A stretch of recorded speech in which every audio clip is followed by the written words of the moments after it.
Shalom saudara yang dikasih oleh Tuhan, perkenalkan nama saya Tommy Chandra Karasyombing, Prodi Teologi semester 6. Di sini saya akan menjawab soal-soal ujian akhir dari mata kuliah Spiritualitas Kristen. Oke, yang pertama langsung saja.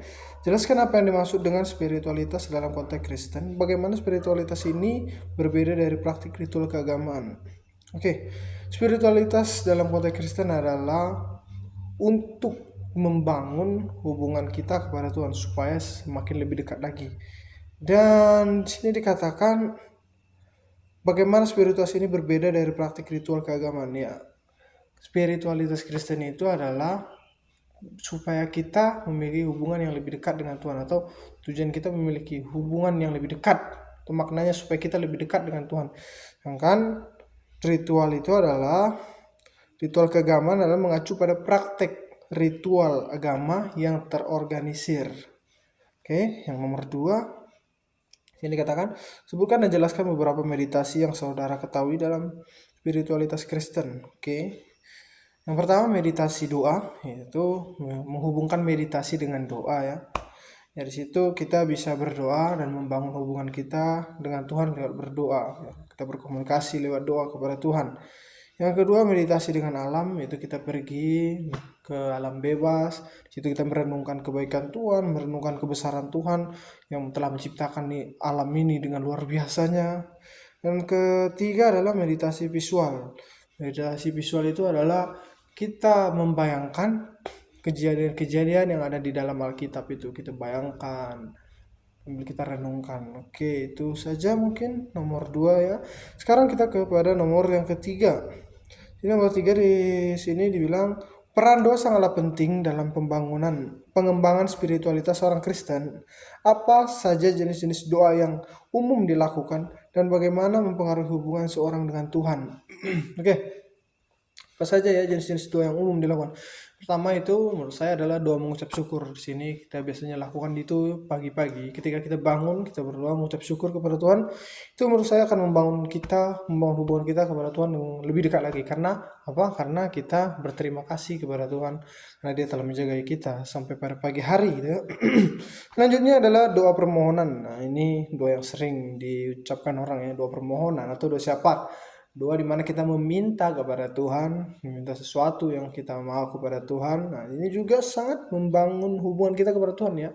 Karena lewat doa ini kita bisa berkomunikasi kepada Sang Pencipta. Oke, yang ketiga itu doa minta ampun dan penyembahan. Nah, sini ya doa yang menurut saya harus kita lakukan ya, karena kita sebagai orang, sebagai manusia kita pasti banyak salah, ya kita harus minta ampun kepada Tuhan, menyembah Tuhan. Itu menjalin kita semakin lebih dekat lagi kepada Tuhan ya. Baiklah, nomor 4 pertanyaannya, Alkitab sebagai sumber spiritualitas dalam bentuk spiritualitas Kristen. Sebutkan beberapa ayat yang menurut saudara sangat mempengaruhi dan jelaskan mengapa ayat tersebut penting dalam kehidupan spiritualitas. Oke, pertama itu langsung saja saya sebutkan ayatnya itu 1 Tesalonika 5 ayat 16 sampai 22 ya. Mungkin kita sudah hafal sebagian.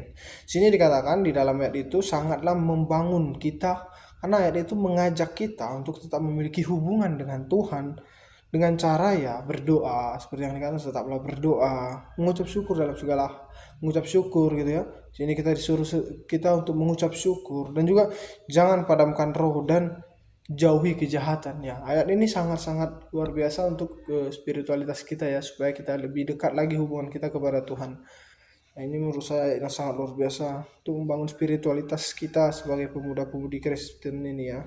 Dan di nomor yang kelima, sini dikatakan, menurut saudara, bagaimana gereja sebagai komunitas iman dapat memainkan peran dalam memperkuat spiritualitas individu? Jelaskan dengan memberikan contoh konkret dari pengalaman pribadi atau pengalaman saudara. Oke. Ya, sini yang saya dapat adalah itu sangat membangun ya.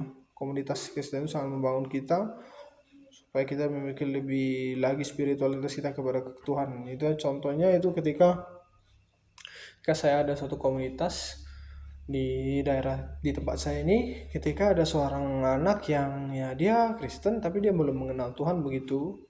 Tapi ketika dia masuk ke dalam suatu komunitas ini, kita sebagai orang yang sudah lebih dulu mengenal atau lebih dalam lagi mengenal Tuhan, kita bisa mengajari kepada dia, memberitahukan kepada dia bagaimana Tuhan itu, dengan kita kasih tahu kehebatan dan keajaiban Tuhan itu kepada dia. Menurut saya itu bisa sangat berpengaruh kepada dia, kehidupan dia, dan mungkin pada keluarganya juga ya. Itu sangat membantu.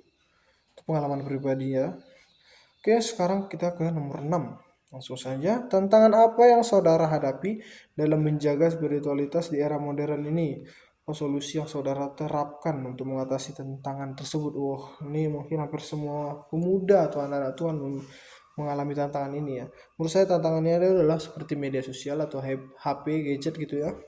Ini menjadi suatu tantangan bagi kita, lagi di era perkembangan zaman semakin lebih modern gitu ya.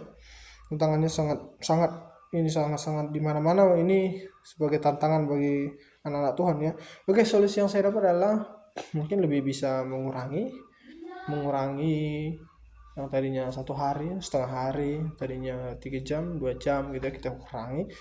Dan kalaupun kita menggunakan media sosial atau gadget kita ini, kita gunakan untuk hal-hal yang positif, untuk hal-hal yang membangun spiritualitas kita. Seperti kita sedang bahas spiritualitas ya, kita menggunakannya untuk membangun spiritualitas kita, seperti kita melihat khotbah-khotbah, kita melihat puji-pujian di YouTube, kita lihat penyembahan-penyembahan, itu membangun kita ya. Ini itu saja yang bisa saya jelaskan di dalam video ini.